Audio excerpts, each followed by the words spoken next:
ఒకరోజు ఇద్దరు వృద్ధ దంపతులు హార్వర్డ్ యూనివర్సిటీ ముందల వెయిట్ చేస్తూ ఉంటారు డీన్ అపాయింట్మెంట్ కోసం. డీన్ వారికి అపాయింట్మెంట్ ఇవ్వడు.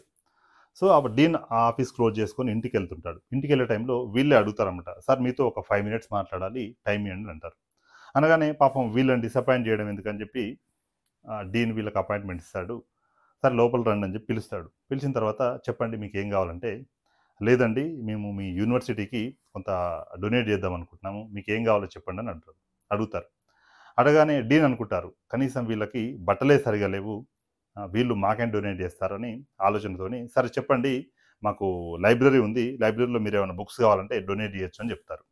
చెప్పగానే లేదండి ఏదైనా పెద్దది ఉంటే చెప్పండి అంటాడు. అనగానే లేదండి లేకపోతే మాకు ల్యాబ్ ఉందండి, మా ల్యాబ్ కూడా మీరు ఏదైనా డొనేట్ చేయాలంటే చేయొచ్చు అని చెప్తారు.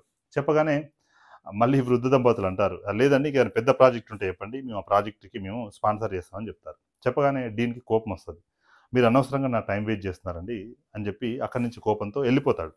వెళ్ళిపోయిన తర్వాత పాపం ఈ వృద్ధ దంపతులు కూడా బయటకు వచ్చి ఇలా అనుకుంటారు, నా కొడుకు ఈ యూనివర్సిటీలో చదువుకున్నాడు, ఈరోజు దేశంలోనే ఒక గొప్ప సైంటిస్ట్ అయ్యాడు, అందుకే మేము కృతజ్ఞతగా ఈ యూనివర్సిటీకి కొంత డొనేట్ చేద్దామని మేము అనుకున్నాము, కానీ మా ప్రేమ ఈ డీన్కి అర్థం కాలేదని చెప్పి బాధపడుతూ ఉంటారు.